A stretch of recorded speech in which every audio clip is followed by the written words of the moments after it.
Shalom, bien-aimé. La sanctification marche avec la consécration. La consécration est amie à la sanctification. La consécration sans la sanctification est une perte de temps. La consécration sans une vie de sanctification approfondie, tu n'as encore rien fait. Dieu est un Dieu qui est saint. Dans l'Ancien Testament, Dieu s'est révélé en tant que le Dieu saint.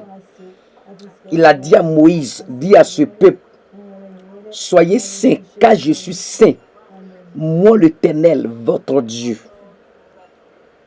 La Bible déclare dans Hébreux 13, le verset 8, qu'il est le même hier, aujourd'hui et éternellement. Dans Jean 4, le verset 24, Dieu est esprit.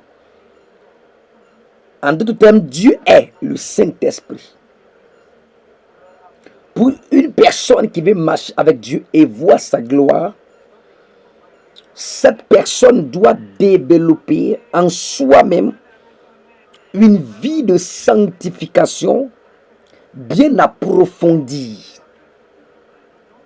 La Bible dit rechercher la paix avec tous et la sanctification sans laquelle personne ne verra Dieu. La sanctification en hébreu, c'est Kodesh, qui signifie se mettre à part, se retirer, s'écarter, s'éloigner, se préserver, se méfier de ce qui est impur. Pour une personne qui veut voir la main de Dieu dans sa vie, doit se séparer de beaucoup de choses. Aujourd'hui, nous voulons être des leaders ouins. Aujourd'hui, nous voulons être les hommes de Dieu ouins. Nous voulons être des jeunes ouins. Mais on manque une vie de sanctification. Quand un chrétien manque de la vie de sanctification, il est exposé à l'onction démoniaque. Il est exposé à l'onction satanique. Parce qu'une onction qui vient de Dieu se développe dans la sanctification. L'onction vient de Dieu. L'onction habite en toi. L'onction est activée par la foi. L'onction agit par l'action. L'onction grandit par la fidélité. L'onction s'entretient par une vie de sanctification. Sans la sanctification, tu ne peux pas entrer dans des dimensions avec Dieu. Dieu reste toujours dans sa position. Depuis la création du monde jusqu'à aujourd'hui, Dieu n'a jamais changé. Dieu est où il est, où il était. Il reste le même Dieu d'Abraham. Regardez Jean-Baptiste, dont la Bible qualifie comme le plus grand des prophètes. Qu'est-ce que Jean-Baptiste avait comme vêtement? Peau de chameau. Qu'est-ce que Jean-Baptiste avait comme nourriture? Sauterelles et miel sauvage.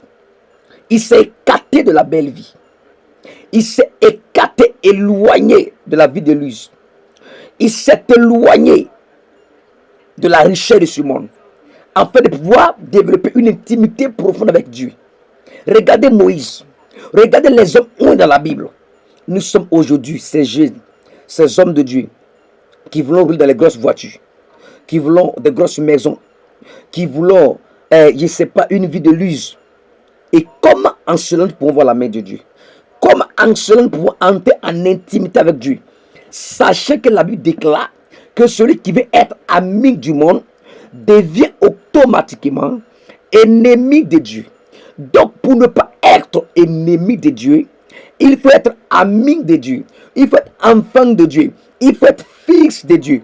Or, les fils de Dieu sont conduits par le Saint-Esprit. Or, le Saint-Esprit est un esprit qui est saint, qui marche avec ceux qui sont saints, qui marche avec ceux qui développent une vie de sanctification approfondie.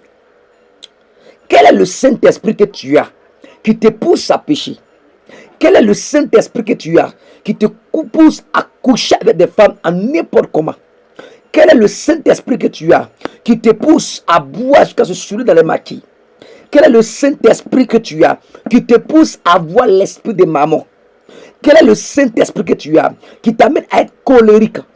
Quel est le Saint-Esprit que tu as qui t'amène à salir les autres? Quel est le Saint-Esprit que tu as qui te mène à détruire les autres? Ce n'est pas le vrai Saint-Esprit. Cherche la sanctification. Cherche à marcher avec le Saint-Esprit et tu iras loin. Que Dieu